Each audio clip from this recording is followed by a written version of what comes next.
Hello, ninth class students. Today we proceed our chapter number 12, that is a sound. So our first topic is a reflection of sound. Reflection of sound में देखो क्या है, इसमें है कि sound जो है, रिफ्लेक्शन का मीनिंग क्या होता है? Bouncing back of sound, bouncing back of sound.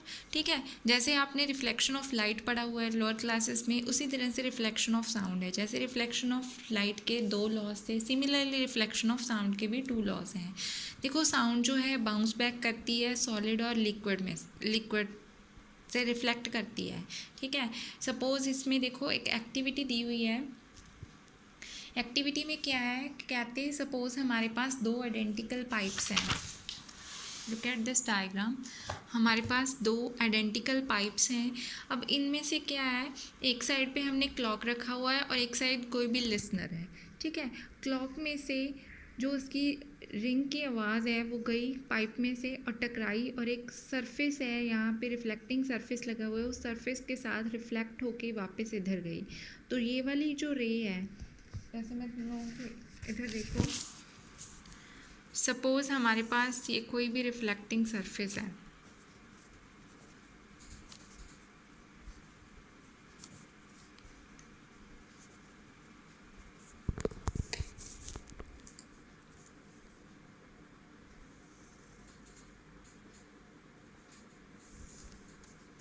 यहाँ पे हमारा क्लॉक था, यहाँ पे कोई भी लिसनर है, क्लॉक में से आवाज़ गई। ठीक है, ये वाली जो देखो, उस केस में हमारा रिफ्लेक्शन ऑफ लाइट में क्या होता था, ये इंसिडेंट रे होती थी, लेकिन यहाँ पे साउंड की वेव जा रही है। हमने पिछले टॉपिक में पढ़ चुके हैं कि sound is a form of wave. ठीक है, तो ये वाली जो वेव होगी, ये कौन सी वेव होगी? Incident wave. तो जो टकरा के वापस आई वो होगी हमारी रिफ्लेक्टेड वेव।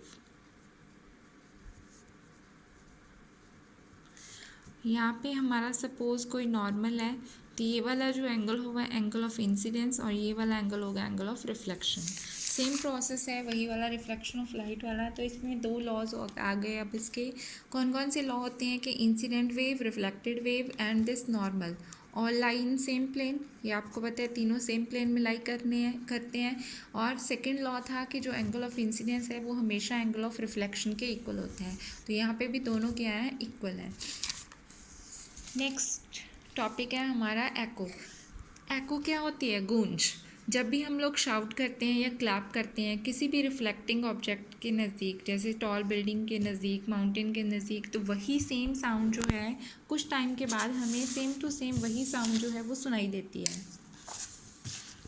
तो इस चीज़ को आप लोग क्या बोलते हो? वही क्या होती है, हमारी एको होती है, गूंज। आवाज़ जो है गूंजती है। सपोज़ आप बंद रूम में कोई भी आवाज़ लगाओ, ठीक है, तो वो आवाज़ कुछ टाइम के बाद आपको क्या होती है, दोबारा सुनाई देती है। तो आप क्या बोलते हो कि हमारी आवाज़ जो है वो गूंज रही है, तो वो होती है एको। ठीक है, जैसे इन्होंने आगे लिखा हुआ है कि this sound which we hear is called echo. The sensation of sound persist in our ear. जो हमारे कानों में कोई भी, देखो कोई भी आवाज़ है, कोई भी गूंज है, हमारे कानों में वो कितने टाइम के लिए रहती है? 0.1 सेकेंड के लिए।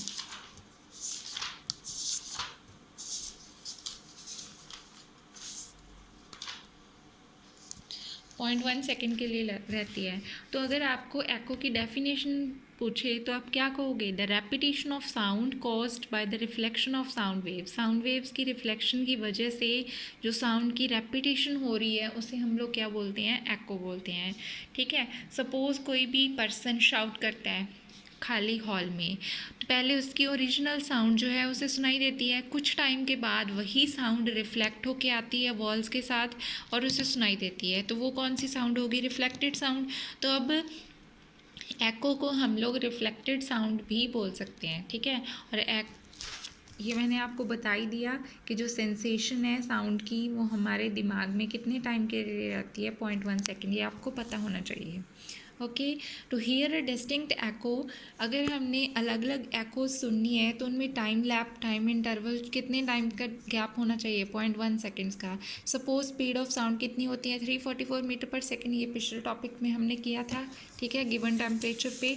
तो जब साउंड किसी ऑब्स्टेकल में से टकरा के वापस आती है और लिसनर उसे सुनता है 0.1 सेकेंड्स में, तो अगर हमने टोटल डिस्टेंस निकालना हो कि साउंड ने कितना डिस्टेंस कवर किया, तो डिस्टेंस कैसे निकालोगे आप? हमारा फॉर्मूला होता है speed is equal to distance upon time.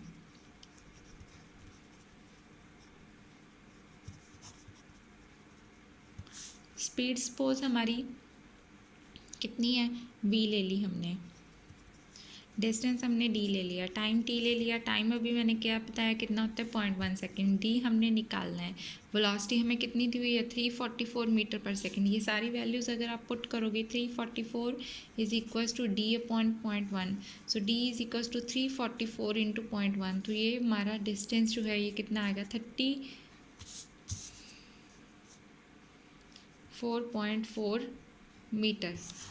अब ये जो डिस्टेंस है ये पूरा डिस्टेंस है यहाँ से लेके यहाँ तक, मीन्स आवाज़ पहले गई टकरा के वापस आई, तो टोटल डिस्टेंस कितना होगा 34.4। अगर हमने हाफ वन वे डिस्टेंस निकालना हो कि ओनली इंसिडेंट वेव का डिस्टेंस, कि जो टकराने तक का डिस्टेंस है वो कितना आ जाएगा हमारा 17.2, मीन्स ये भी 17.2 है, ये भी 17.2, और टोटल कितना होता है 34.4 होता है। यहाँ पे यही लिखा हुआ है, सो दस फॉर हियरिंग डिस्टिंक्ट एकोज, कि अगर हमने डिस्टिंक्ट एकोज सुननी है तो मिनिमम डिस्टेंस जो है ऑब्स्टेकल का सोर्स से कितना होना चाहिए, हाफ डिस्टेंस 17.2 मीटर।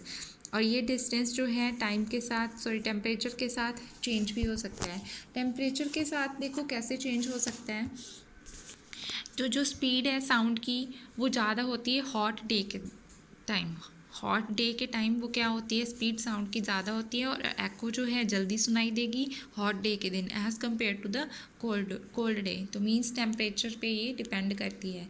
एकोज जो हैं वो मल्टीपल रिफ्लेक्शंस की वजह से भी होते हैं, मल्टीपल रिफ्लेक्शंस की वजह से, जैसे अभी हम आगे नेक्स्ट टॉपिक्स में पढ़ेंगे, जैसे कोई भी सपोज़ लाइटनिंग होती है, जब थंडरिंग होती है, ठीक है, गरजता है, बादल गरजते हैं, तो उस टाइम पे जो रिफ्लेक्शंस हैं बहुत सारे सर्फेसेस से होके आती है, रिफ्लेक्ट होके वो साउंड, जैसे क्लाउड्स से टकराती है, लैंड से टकराती है, ठीक है, तो वो वहाँ पे मल्टीपल रिफ्लेक्शंस की एग्जांपल होगी। नेक्स्ट टॉपिक हमारा है रेवर्बरेशन। रेवर्बरेशन क्या होती है, सपोज़ कोई भी बिग हॉल में रिपीट हो रही है साउंड, अलग अलग वॉल से रिफ्लेक्शन होके आ रही है, तो अगर जब तक वो वैल्यू पूरी निग्लिजिबल नहीं हो जाती तब तक हमें वो आवाज़ जो है हमारे कानों में गूंजती रहती है किसी भी चीज़ की। तो रिपीटेड रिफ्लेक्शंस की वजह से in this persistence of sound is called reverberation, उसे हम रेवर्बरेशन बोलते हैं। ऑडिटोरियम में, बिग हॉल में एक्सेसिव रेवर्बरेशंस होती हैं, इज़ हाईली अनडिज़ायरेबल, जो हमें बर्दाश्त नहीं होती, तो उसे रेवर्बरेशन को, उस चीज़ को कि साउंड रिपीट होके बार बार कानों में ना गूंजे, तो उस चीज़ को रिड्यूस करने के लिए रूफ़ और वॉल्स जो हैं ऑडिटोरियम की वो कवर की जाती हैं किसके साथ, साउंड एब्जॉर्बेंट मटेरियल्स के साथ, जैसे कंप्रेस्ड फाइबर बोर्ड्स लगाए जाते हैं, रफ प्लास्टर या फिर ड्रैपरीज, पर्दे, कर्टन्स वगैरह लगाए जाते हैं। सीट्स जो होती हैं सोफ़ा सीट्स, वो भी इस टाइप के मटेरियल्स से बनाई जाती हैं जो कि क्या हों, गुड एब्जॉर्बर्स हों, ताकि मीन्स वो एब्जॉर्ब कर लें पूरी की पूरी साउंड को, ना कि वो रिफ्लेक्ट करें।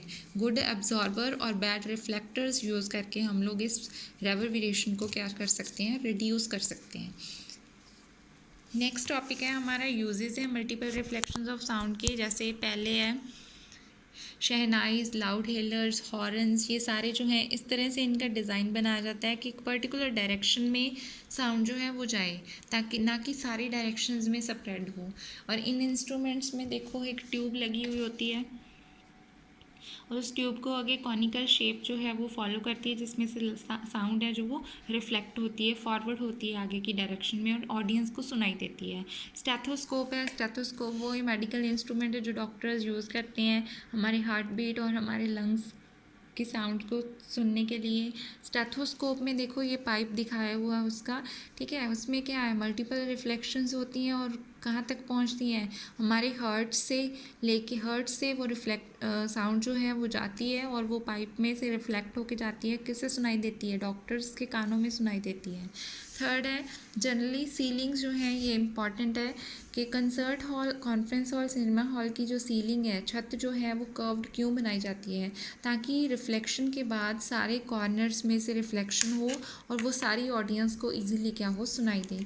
समटाइम कर्व्ड साउंड बोर्ड्स भी यूज़ किए जाते हैं पीछे, लाइक दिस कर्व्ड बोर्ड्स दिए जाते हैं, ठीक है, यूज़ करते हैं स्टेज के पीछे, ताकि साउंड जो है रिफ्लेक्ट होके बाद में साउंड बोर्ड से, क्योंकि जितनी उसकी विड्थ होगी उतनी विड्थ से वो रिफ्लेक्ट होके आएगी और एक जगह क्या हो जाएगी, फिर सारी ऑडियंस को क्या होगी, सुनाई देगी।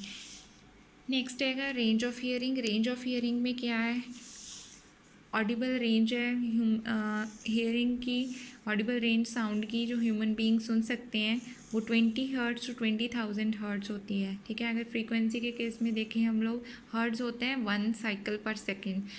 छोटे बच्चे जो हैं, चिल्ड्रन 5 ईयर्स से नीचे और कुछ एनिमल्स हैं जैसे डॉग्स हैं, ये 25 हर्ट्ज तक, किलो हर्ट्ज तक सुन सकते हैं। किलो हर्ट्ज में 1000 हर्ट्ज होते हैं, मीन्स इसे आप लोग 25,000 हर्ट्ज भी बोल सकते हो, ठीक है। एज पीपल ग्रो ओल्डर, जैसे जैसे एज बढ़ती है, कानों की जो सेंसिटिविटी है वो कम होती जाती है कि हायर फ्रीक्वेंसीज नहीं सुन सकती, तो जो इसीलिए छोटे बच्चे जो हैं वो ज़्यादा फ्रीक्वेंसी की साउंड सुन सकते हैं और जो बड़े हैं वो कम फ्रीक्वेंसी की। So if we could hear sounds of frequency below 20 hertz से नीचे कौन सी होती हैं, इंफ्रासोनिक होती हैं, और इंफ्रासाउंड भी बोल सकते हो। If we could hear infrasound, we would hear the vibrations of pendulum just as we hear the vibrations of wings of the bee। जैसे हम लोग विंग्स जो हैं बी मधुमक्खी के जब विंग्स की उसकी जो बजलिंग है उसकी आवाज़ हम लोग सुन सकते हैं। राइनोसोर्स हैं वो कम्युनिकेट करते हैं कितनी फ्रीक्वेंसी के साथ, as low as 5 hertz, 5 hertz से भी कम। वेल्स, एलिफेंट्स हैं, ये प्रोड्यूस करते हैं साउंड इंफ्रा साउंड रेंज में। So it is observe that some animals get disturb before earthquake, earthquake से पहले ही वो डिस्टर्ब, उन्हें पता चल जाता है कि अर्थक्वेक आने वाले हैं। अर्थक्वेक जो हैं वो लो फ्रीक्वेंसी इंफ्रा साउंड जो है वो प्रोड्यूस करते हैं मेन शॉक वेव से पहले, मीन्स वो एनिमल्स को अलर्ट कर देते हैं। फ्रीक्वेंसीज 20 किलो हर्ट्ज से ऊपर वाली क्या होती हैं, अल्ट्रासोनिक साउंड्स होती हैं। अल्ट्रासाउंड जो है वो प्रोड्यूस करते हैं डॉल्फिन्स हो गए, बैट्स हो गए, पर्पॉइजेस हो गए, ठीक है। मॉथ्स क्या होते हैं, ये इंसेक्ट होता है बटरफ्लाई जैसा जो रात को फ्लाई करता है, ठीक है। ये भी क्या होते हैं, बहुत ही सेंसिटिव होते हैं। These moths can hear high frequency squeaks of bat. Bat क्या होता है, चमगादड़, जो वो है अपनी मतलब अपने प्रे को इजीली क्या कर सकता है, कैप्चर कर सकता है, उसे पता चल जाता है कि प्रे कितने डिस्टेंस पे है। रैट्स वो भी गेम्स प्ले करते हैं, क्या यूज़ करके, by producing the ultrasound. Next हैगा अल्ट्रासाउंड के कुछ एप्लीकेशंस हैं। कौन कौन सी एप्लीकेशंस हैं, देखो। फर्स्ट, अल्ट्रासाउंड जो है, पहले तो अल्ट्रासाउंड कौन सी थी, अभी मैंने आपको बताया अल्ट्रासोनिक वेव्स जो हैं वो कौन सी होती हैं, जिनकी फ्रीक्वेंसी 20 किलो हर्ट्ज से क्या होती है, ज़्यादा होती है। Ultrasounds are high frequency waves. Ultrasounds are able to travel along well defined path even in the presence of obstacles। इनकी इतनी कैपेसिटी होती है, इनकी इतनी एबिलिटी होती है कि ये जो हैं अल्ट्रासोनिक वेव्स ये किसी भी ऑब्स्टेकल में की प्रेजेंस में भी पास कर सकते हैं, ठीक है। इसके कुछ यूजेस हैं। अब मेडिकल पर्पस के लिए भी आपको पता होगा ये यूज़ किया जाता है। फर्स्ट है, ultrasound is generally use to clean parts, जितने भी जैसे स्पायरल ट्यूब है, स्पायरल ट्यूब मीन्स इस तरह की कोई भी ट्यूब है तो आप उसे इजीली क्या नहीं कर सकते, क्लीन नहीं कर सकते। तो इसे क्लीन करने के लिए कौन सी वेव्स सेंड की जाती हैं, इसमें से ultrasonic waves. Object to be clean, जैसे क्लीन किया जाता है वैसे पहले उसे क्लीनिंग सोल्यूशन में रखते हैं, फिर उसमें से अल्ट्रासोनिक वेव सेंड की जाती हैं उस सोल्यूशन में से। तो हाई फ्रीक्वेंसी की वजह से जो उसके अंदर पार्टिकल्स होते हैं, डस्ट पार्टिकल्स हो गए, ठीक है, ग्रीस, डर्ट, जो भी उसके साथ अटैच होती है वो क्या हो जाती है, बाहर आ जाती है, तो ऑब्जेक्ट जो है ईजिली क्लीन हो जाता है। सेकेंड है, जैसे सपोज़ ये मेटल का ब्लॉक है, मेटल के ब्लॉक में से जितने भी क्रैक्स होते हैं या फ्लॉज होते हैं, मींस चिब होते हैं, उनमें से क्रैक्स पड़ जाते हैं, तो उनको डिटेक्ट करने के लिए भी अल्ट्रासोनिक वेव्स जो हैं वो यूज़ की जाती हैं। मेटेलिक कंपोनेंट्स जो कंस्ट्रक्शन, बिग स्ट्रक्चर्स की, बिल्डिंग्स की, ब्रिजेस की, मशीन्स की, या कोई भी साइंटिफिक इक्विपमेंट्स की कंस्ट्रक्शन के लिए जो मेटेलिक कंपोनेंट्स यूज़ किए जाते हैं, ठीक है, उनमें क्रैक्स कैसे देखते हैं? By using ultrasonic waves. Cracks और holes inside the metal block which are invisible from outside, बाहर से हमें वो नहीं दिखाई देते, तो उन जो स्ट्रक्चर की स्ट्रेंथ को वो रिड्यूस कर देते हैं। तो अल्ट्रासोनिक वेव्स जो हैं, पहले देखो उसके अंदर सेंड की जाती हैं, अल्ट्रासोनिक वेव सेंड की, तो अब मेटल ब्लॉक में से सेंड की, ठीक है, साइड्स पे यहाँ डिटेक्टर्स लगे होते हैं, तो वो जो डिटेक्टर्स हैं वो डिटेक्ट कर लेते हैं कि कहाँ पे क्या होता है, स्मॉल डिफेक्ट होता है, तो अल्ट्रासाउंड रिफ्लेक्ट होती हैं वहाँ से। देखो जो जहाँ पे फ्लॉ होता है, डिफेक्ट होता है, वहाँ से अल्ट्रासोनिक वेव्स वहीं पे रिफ्लेक्ट हो जाती हैं, बाकी में से पास कर जाती हैं, तो मीन्स वहाँ डिटेक्टर को डिटेक्ट हो जाता है कि फ्लॉ कहाँ पे है, ठीक है। नेक्स्ट है ऑर्डिनरी